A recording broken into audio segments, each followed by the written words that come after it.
West Bengal state university BA history honours 6 সেমিস্টারের core paper 13 বা paper 13-এর সম্ভাব্য প্রশ্নের উত্তর নিয়ে আজকের এই আলোচনার ভিডিও।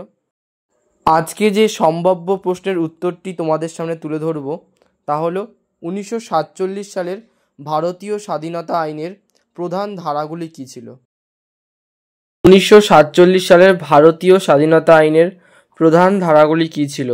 ভারতের রাজনৈতিক দলগুলি মাউন্টব্যাটেন পরিকল্পনা মেনে নিলে ব্রিটিশ পার্লামেন্ট 1947 খ্রিস্টাব্দের 4 জুলাই এক বিশেষ অধিবেশনে ভারতের স্বাধীনতা আইন পাশ করে এবং 18 জুলাই এই আইনে রাজকীয় সিলমোহর পড়ে। 1947 খ্রিস্টাব্দের 15 আগস্ট ভারতে ইংরেজ শাসনের অবসান ঘটেছিল। ব্রিটিশ ভারত দ্বিখণ্ডিত হয়ে ভারত ও পাকিস্তান নামে দুটি স্বাধীন রাষ্ট্রে পরিণত হয়। যে দলিলের মাধ্যমে এই দুটি স্বাধীন রাষ্ট্রের সৃষ্টি হয়, ঘটনাটি আইনসিদ্ধ হয়, তার নাম হলো 1947 খ্রিস্টাব্দের ভারতীয় স্বাধীনতা আইন।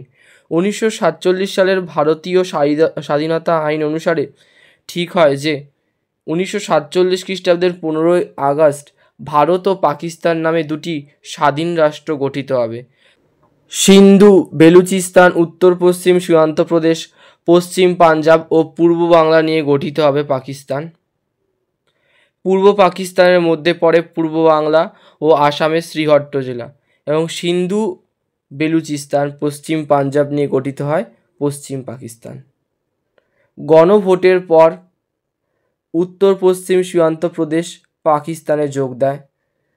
15 আগস্টের মধ্যে জম্মু কাশ্মীর, জুনাগড় ও হায়দ্রাবাদ ছাড়া 6টি দেশীয় রাজ্য ভারত রাষ্ট্রে যোগ দেয়।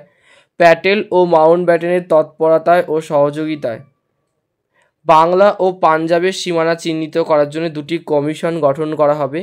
এই রাষ্ট্র দুটির জন্য দুটি গভর্নর জেনারেল নির্ধারিত হবেন। স্বতন্ত্র আইনসভা গঠিত হবে। স্বাধীন ভারতের গভর্নর জেনারেল হিসাবে নিযুক্ত হন লর্ড মাউন্টব্যাটেন স্বয়ং। প্রধানমন্ত্রী হন জওহরলাল নেহেরু। অন্যদিকে পাকিস্তানের গভর্নর জেনারেল ছিলেন মোহাম্মদ আলী জিন্নাহ এবং প্রধানমন্ত্রী হন লিয়াকত আলী খান। দুটি রাষ্ট্রের গণপরিষদ বা সংবিধান সভার ওপর নতুন সংবিধান রচনার দায়িত্ব অর্পিত হয়। 1947 সালের ভারতীয় স্বাধীনতা নতুন সংবিধান রচনা না হওয়া পর্যন্ত উভয় রাষ্ট্রের ক্ষেত্রেই প্রয়োজন অনুযায়ী পরিবর্তন সহ 1935 খ্রিস্টাব্দের ভারত শাসন আইন বলবৎ থাকবে। দেশীয় রাজ্যগুলি যে কোনো রাষ্ট্রে যোগদানের ব্যাপারে স্বাধীনভাবে সিদ্ধান্ত নেবে। ভারতের স্বাধীনতা আইনের ধারাগুলি দেশভাগের কথা বলায় গান্ধীজি এই সিদ্ধান্তে প্রচণ্ড মানসিক আঘাত পান। কংগ্রেস নেতারাও জানতেন না যে ভারত বিভাগের সিদ্ধান্ত অধিকাংশ ভারতীয়র কাছেই অপ্রত্যাশিত আঘাত হিসাবে নেমে আসবে।